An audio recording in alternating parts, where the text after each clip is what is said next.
This is where the farm originally started 5 years ago. The entire property out here was covered with a foot of gravel. It was a landscaping nursery for I think maybe 15 years before that, and they laid down a layer of landscape fabric and then put a foot of gravel on every inch of the property that wasn't already covered by gravel pathways. Wow. Or cement pathways, and it's like miserable. Then if you're going to farm anywhere, you've got to go in and dig underneath that and remove that manually. And so everything you see on the property today that is a farm, it's because we had to go in there, take everything out, all the topsoil out, all that gravel out, and then come and bring back all sorts of good soil material, organic matter, compost, to build up our ground from that level up.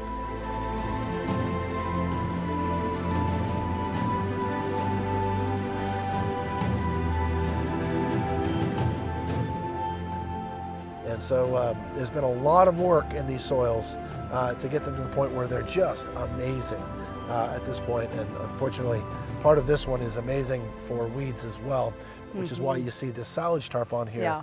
We had a Bermuda coming from the other side of that fence and was just kind of growing in. We try to be all no-till. So the no-till operation works really well if you have your weed situation under control. Yes. It's when you don't have that Bermuda especially under control that it will come in and basically take your pristine environment and invade it. We have evil crabgrass where we yes, are. yes. So it's pretty vicious. So you're doing layers like a lasagna type of... Well, it's interesting, the lasagna gardening movement, is like 30, 40 years old at the very least.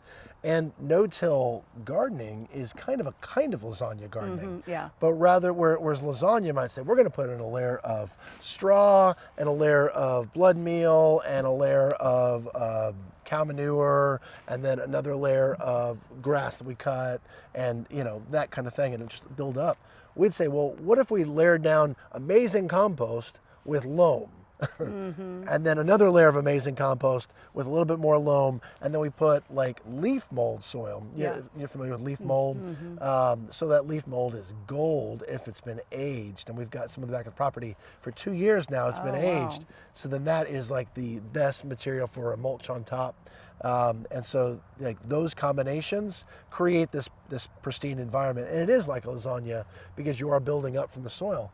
But unlike lasagna, you can plant seeds directly into that. It basically operates like a soil, but a soil that is perfect. Now we're reorienting these beds. We had a permaculture design for several years where they built all the beds on contour, which is really great.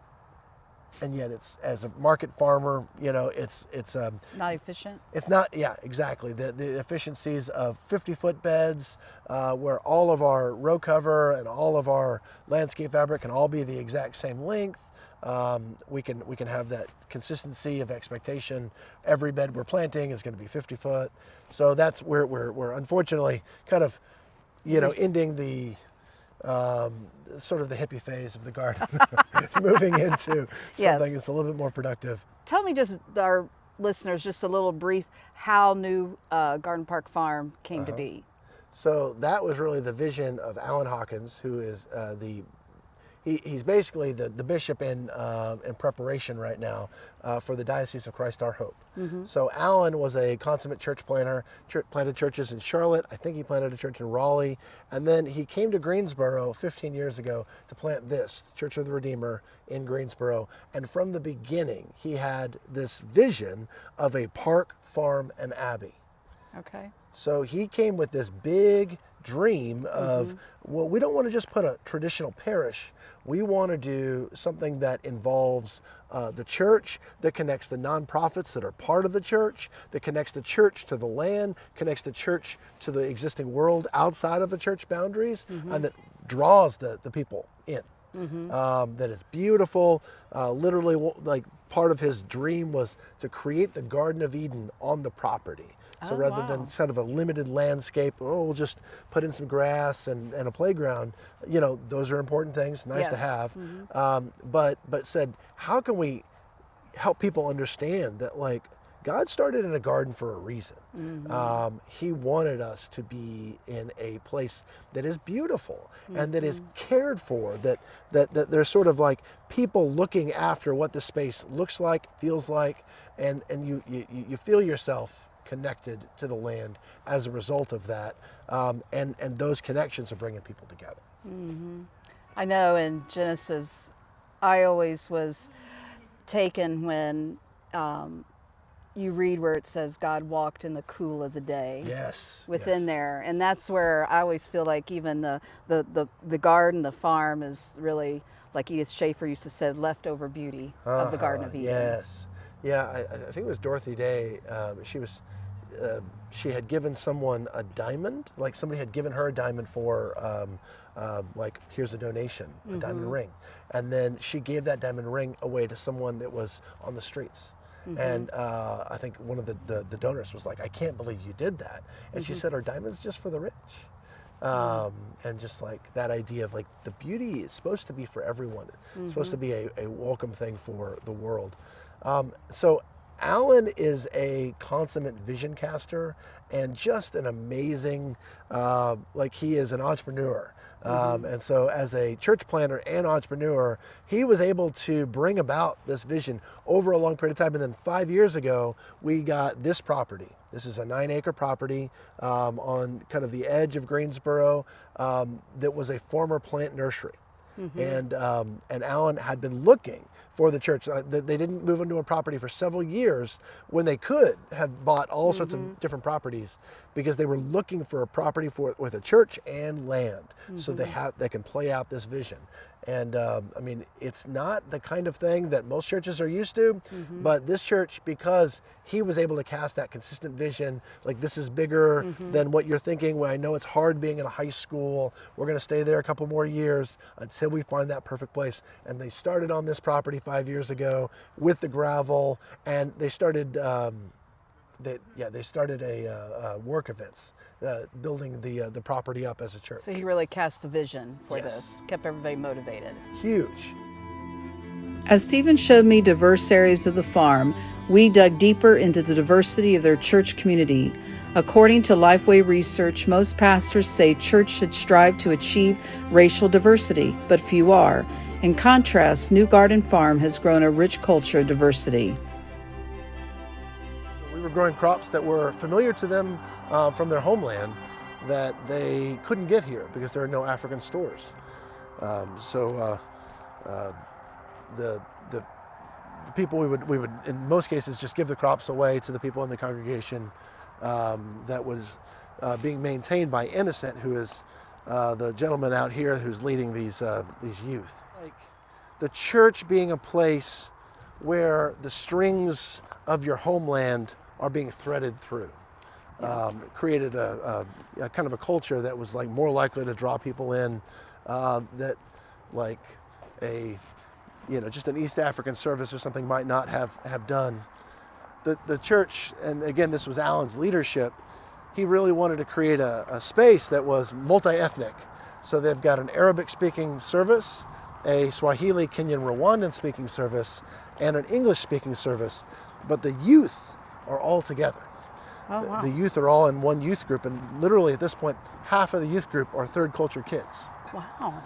So it's been an amazing challenge, amazing opportunity to bring these worlds together.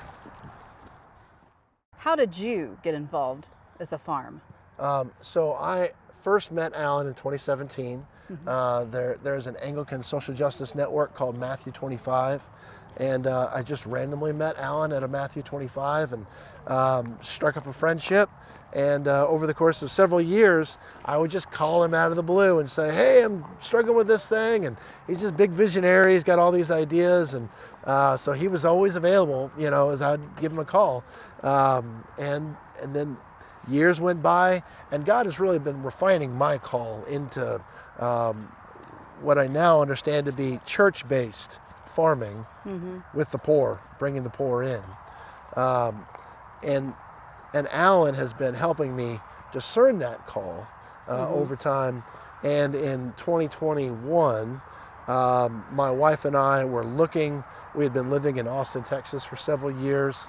I ran a homeless farm, the middle of a homeless community for 12 years. Wow. And we were looking for, how do we bring this ministry to the land and the poor into the church? How do we connect it into the church? And Alan had this giant vision. And so I reached out to Alan and said, hey, what do you think about a church plant maybe connected to a farm?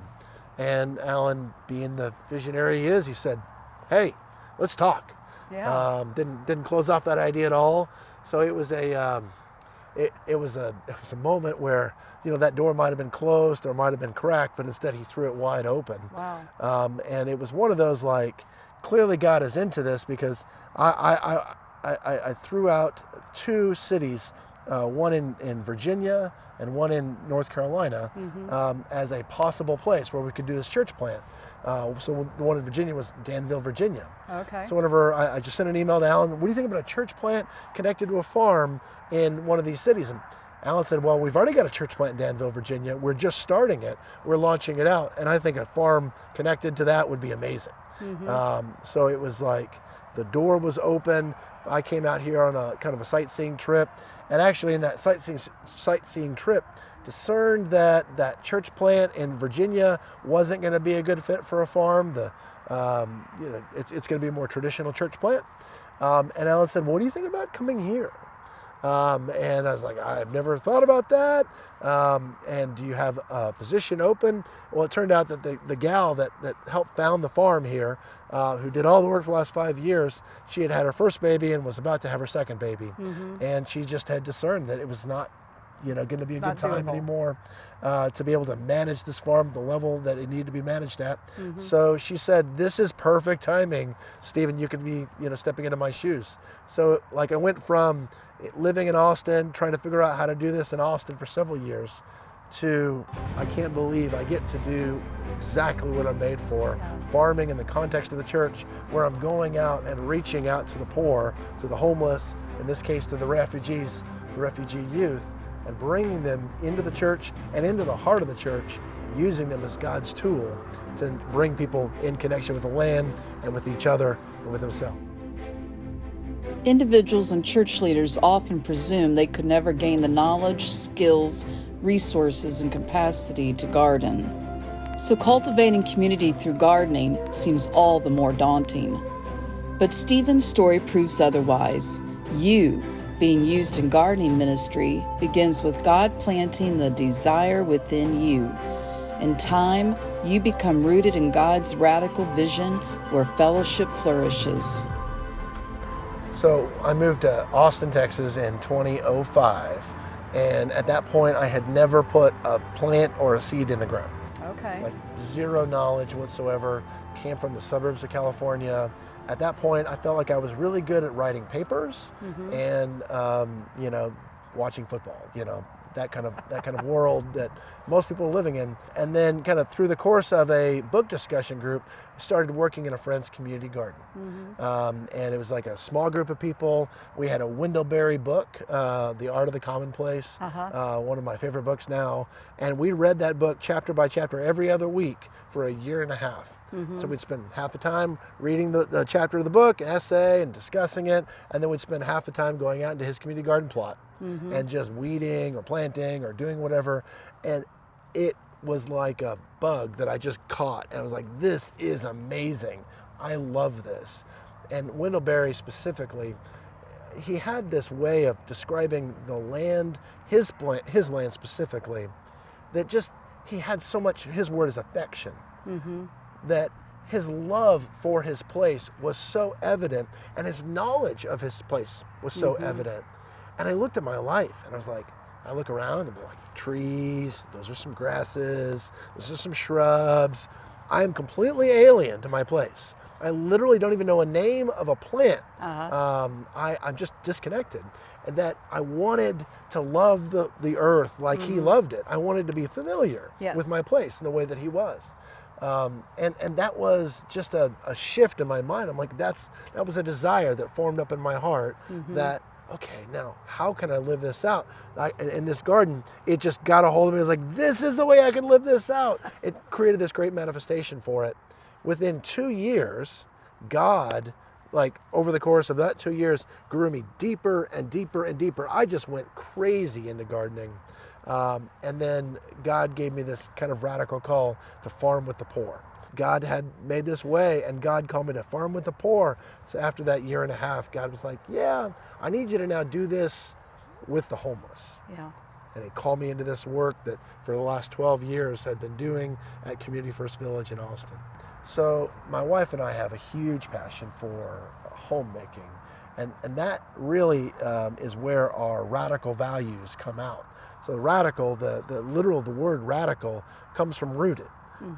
If a plant, you put a seed in the ground, and that first root that kind of creeps down into the ground, the deep taproot, that root is called the radical.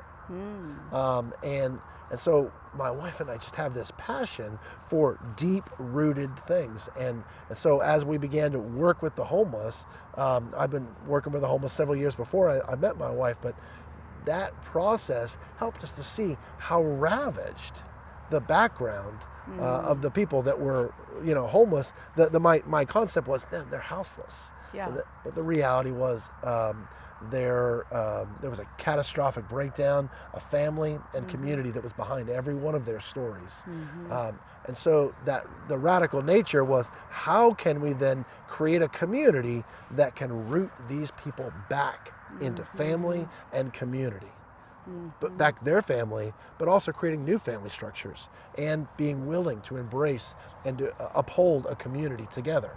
So today that community is, I think, 60 acres and about, I think they're going on 1,400 people. Wow. So it's the largest community with the homeless in the entire country. And it's very intentional about, like, how can we get people rooted into this place? Because we don't want them just to be housed. That's not the goal. Housing for a second. The goal is to get someone connected to the ground, connected to each other, and doing something that they're passionate about. Growing a garden and developing it into a garden ministry can be a powerful way for you and the church to reach out, meet needs, and strengthen your community in practical ways. The caring family-like support of church fellowship transforms the act of gardening into a more robust lifestyle for all, the poor in spirit, those hurting, anyone desiring skills or deeper relationships, and everyone who wants to see God at work in their life. Next, after a short break, we'll dig into the compost pile and talk about repairing and restoring the soil. We agree that building up the land of the community is a joyous time of fellowship for all. And in their greenhouse, we taste of the sweet potential God intends. As Steven says, there's a great capacity for the land to bring us together.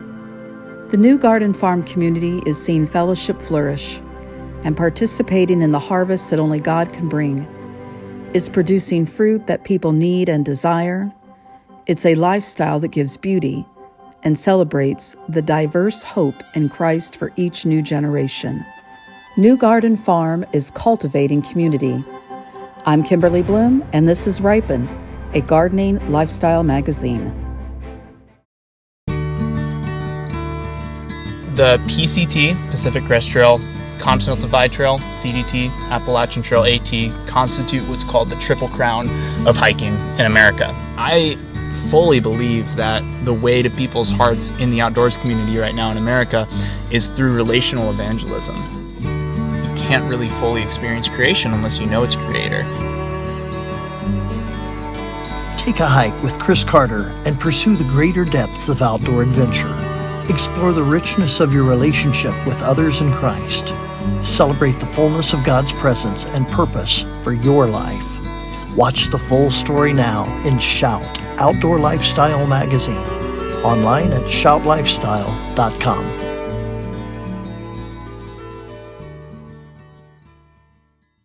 So could you tell us a little bit more about the regenerative methods, but even like the home gardener or maybe someone who's trying to do a little bit more, what they could do. I'd love to. Okay. And I'd love to show you over here where we've got leaf mold that we've been aging for 2 years. It is leaf mold that has just basically been delivered from the city of Greensboro. Everybody puts their leaves out at the end of the fall season. The city comes and collects that, and that becomes a free product for anybody in the city who wants it. And most of the homes, of course, don't.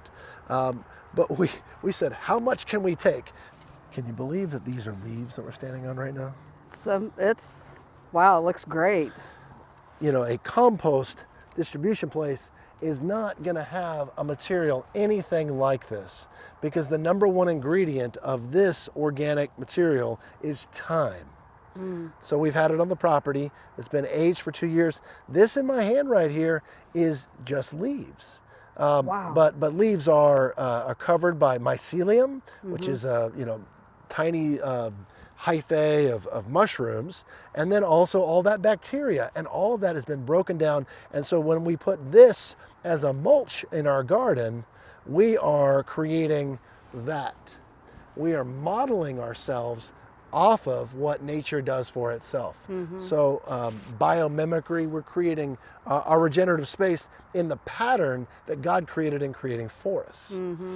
So if you go into that forest and you scrape down underneath that leaf layer, you're going to find this, where nature does this on its own. But nature does it, if you will, inefficiently.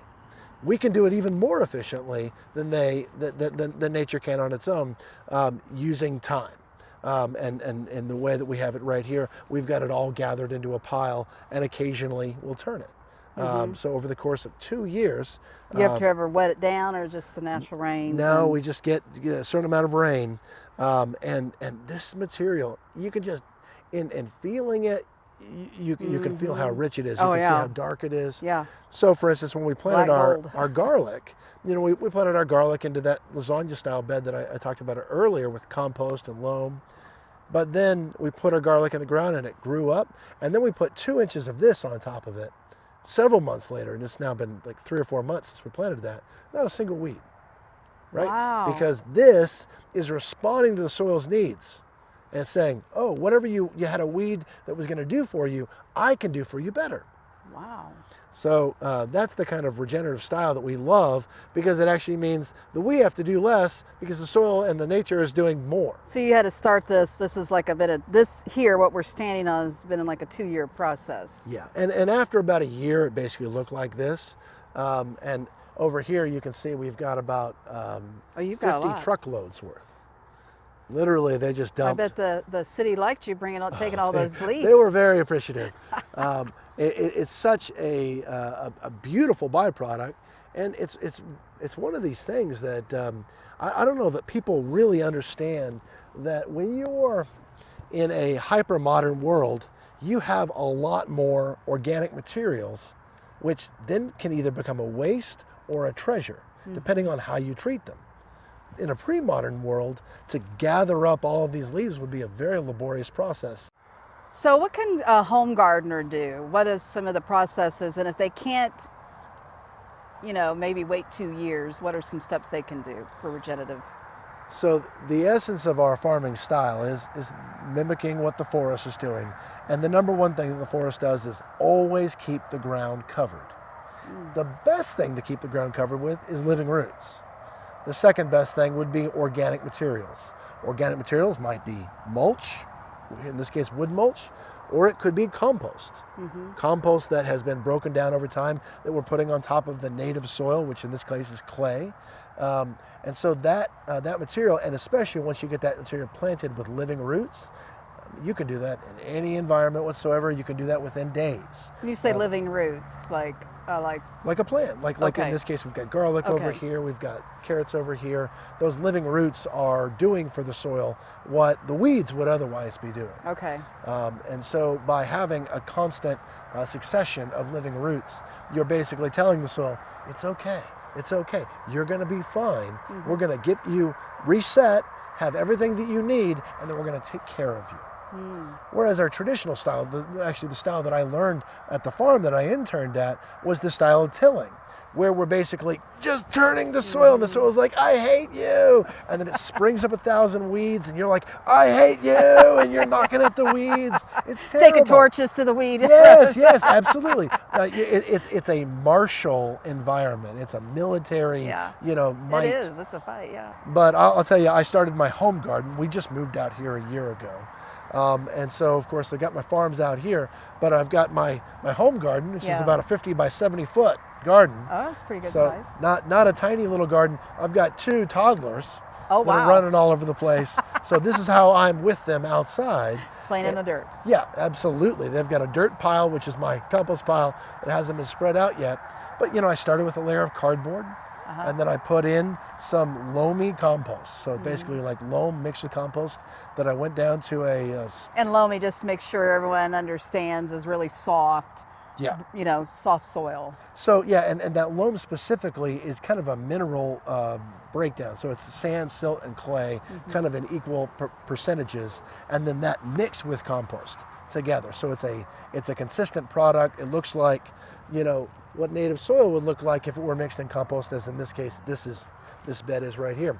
There's obviously a lot of things you can't do with toddlers. One of those things is you can't turn a tiller on and turn this giant engine on and have them like playing right in the midst of you. But in the style that I'm building, throwing down some cardboard, putting some loamy compost on top of that, and then I've got a spading fork or another tool called a broad fork, which I basically stand on, and then I rock that into the ground, and then I open up the soil. I just create an opening. I don't invert the soil, I just open it back up, and my kids love it. They love to get on it with me, and we're rocking back and forth, and they're 2 years old, 3 years old, and they're getting on this thing. And what you're doing is you're working your loamy compost into the subsoil, and you're also opening up air pockets for aerobic bacteria to make that your plants are going to flourish in that environment. And then you plant directly into it. So I'm adding about 6 inches or so of this loamy compost. It serves as a mulch on top of the ground, and I weed for 5 minutes a week. Wow, that's wonderful. Now, do you add any like earthworms or? No, but castings? nature did. Okay, So as so soon once as I you did bring that this- good soil, the Yes. earthworms want to be part of And it. actually, kind of counterintuitively, when you put on layers of cardboard, which is the foundational layer, something about the breakdown of the materials of cardboard draws in earthworms, and I don't understand it. Good to but know. I just did lace a bunch of cardboard down. Yeah, no, they'll be coming up through that, and that cardboard within 3 or 4 weeks will be completely broken down. Wow, that's regenerative. Yeah, that's right. That's right. And in that method, your soil is happier, you're happier. So I'd say in this model, this no-till model of gardening and farming, for the most part, you're mitigating a lot of what would otherwise be pest pressure. Slugs and pill bugs. Those in a highly organic matter rich environment, those two tend to be the things that predominate. But you just mitigate that, you pull that off. We do beer traps. So we'll take those little, Okay. cat food containers, the cans, Uh-huh. feed the cats, and then take the cans, we bury them so that the top is even with the top of the ground, and pour a little beer in there. Okay. Come back in a couple of days, and you'll have 50, 100 dead pill bugs Wow. that basically like had the greatest night of their life, and then they're done. And you feed it to the chickens. There you go. Yeah. So, and then the byproduct is I've got a couple extra beers that I need to drink now. Yeah, that's pretty cool. That's good. We've been talking about the home gardeners, what they can do to have that really good soil to do regenerative gardening. But let's take it a turn. This is a big project. Let's say church, community believers, they want to do something like this. What are the first steps that you would suggest for them to do? I mean, honestly, I think where I started in Austin is actually a really good starting place. People's front yard and backyard. And then you've got a small gardening team from the church that goes to your garden and is managing it, your garden and is managing it. And then you're harvesting that food and you're finding a reason, Like foodscaping in Yeah. the yards. Yeah, and then you're going to find a pantry, or you're going to find a soup kitchen, and you're going to say, hey, I've got some produce. Could you guys use this? and then you're making those relationships. Starting there rather than starting on the church property itself, I think begins to, it puts the focus where the focus needs to be. You need a team that can manage it. The church usually begins with the infrastructure. So they spend a lot of money, which they have the most of, and an infrastructure that builds something out. And it looks really good on day one where all the energy is.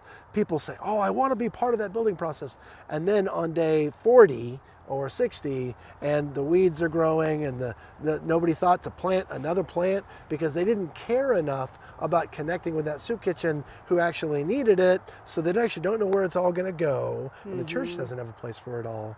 So that's what I see ends up, they end up front loading all that work, and then they end up creating a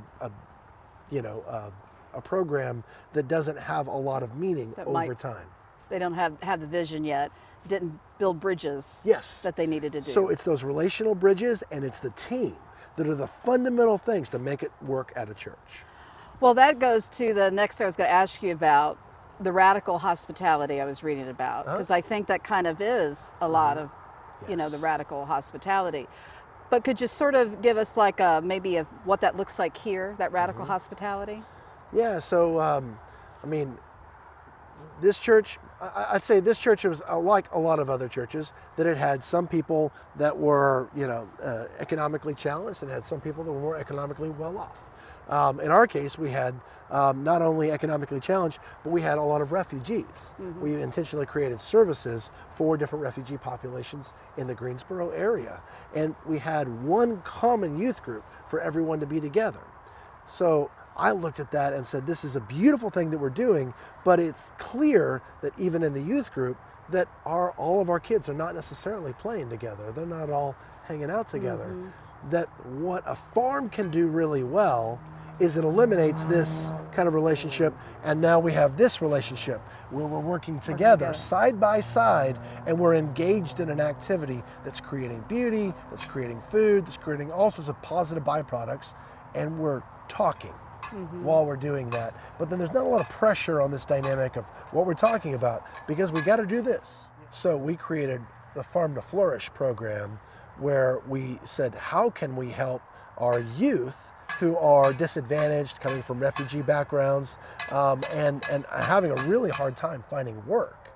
And how can we use that as an opportunity for them to come in to learn about gardening, but then to use that skill and their desire to grow as gardeners to now connect the church to Sort of other bring the people mesh. within, exactly. And so the farm then becomes this way of weaving together the different people at our church that, after service, when you're hanging out and you're talking to people, some conversations are easier than other conversations. Whereas a farm can bring people together that are dramatically different, which is what the church was supposed to do. From the earliest days, that's what the church was doing. It was bringing in these rich and poor and Greek and Jewish and, all together in the same church. And it created a lot of tension. And early on, food was a part of that process. So we were talking about radical hospitality and how the farm was bringing folks together and the youth together. What's been how are they all really meshing, and what's the big impact there? Yeah. So there's so many ways you can bring people together, but then not actually connect. And use the language of transactions. I intentionally created the Farm to Flourish program to be a bonding agent for the different parts of the church. And so whenever I interviewed the youth that were wanting to be in the program, I said, I need your father specifically to be part of that process. And in the East African culture, it's a very patriarchal culture. And in America, oftentimes those fathers are neglected and they're left out, and they don't know how to be a part of their family because the culture is no longer affirming that. And so I said, I want to interview you with your father. And in that part of the process, are you going to commit to the things that we need you to do? And so it was shocking that we had these youth that weren't actually a part of our church, but their mom was. That our East African service had done a really good job of drawing in the mom, but then the father and the boys didn't want to be a part of that church. Didn't have any reason to be a part of that church. They would just stay at home on Sunday mornings. So I connected to these youth, and I knew that they were in the orbit of the church. So, brought them in through that interview process. Man, their father just fell in love with what we're doing out here and said, I can't believe a church is doing that. Within 2 weeks of creating our program, that father and both of those boys decided that they wanted to be baptized in the church. Make a commitment to Christ. But also a commitment to the church. They wanted to be part of the church. But they had been circling it for years. Wow. In this orbit, but never actually coming in. That it took a farm, and it took gardening So they finally classes. found home. They found something that was affirming to them, that they were able to celebrate who they were as men, as doers, as makers, and by creating a place for their bodies. In this case, we were able to create a place for their souls. As a home gardener, what is your 5 favorite things that you like to grow? Our favorite thing, absolute favorite thing, is butternut squash or Hubbard squash. They last for months and months into the wintertime. You can grow a bunch of it. We're growing it vertically. Oh, We're wow. not growing it on the ground. We love sweet potatoes. I had one 25-foot bed, 50 pounds of sweet potatoes. Wow. And my wife hated me because I gave them away. And she said, "What about me? What about us?" But beefsteak tomatoes, our favorite is Cherokee Purple, and heirloom variety of tomato. And canning that, and you can chop it up. There's all sorts of different ways to preserve that so that you've got diced tomatoes, you've got all the tomatoes you're ever going to need. So carrots, wintertime carrots specifically. Wintertime, okay. If you get a carrot started in the fall, there is nothing sweeter than a winter carrot. People call it candy carrots. And so they're out in our field right now, and we got a hay bale on top of the carrots. You just pull the hay bale back and you harvest out the carrot. And it's so sweet, the kids can't get enough. We like to give our folks that we're interviewing, the opportunity to speak directly to our viewers, whether it's an encouraging word or something on your heart you would like to share. Feel free to now. Well, I think that there's a great capacity of the land to bring us together. And we've never needed that more than now. Yeah. COVID did something that we are just barely understanding right now in terms of alienating us from each other. People that were lonely became more lonely. And churches that were robust and had robust foundations of people have a much narrower group of people that are part of them now. And the church itself is teetering. Many churches are closing. That before COVID, we're doing fine.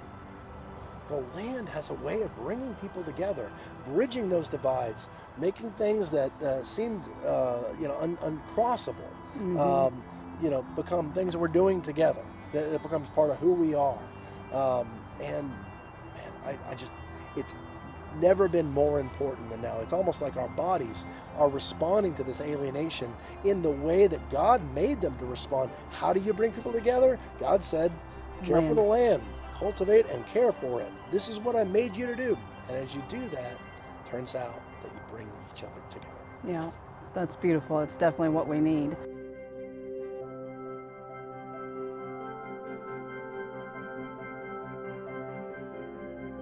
Churches throughout the United States have found, along with many other churches throughout the world, that cultivating a garden is one of the best ministries for cultivating community.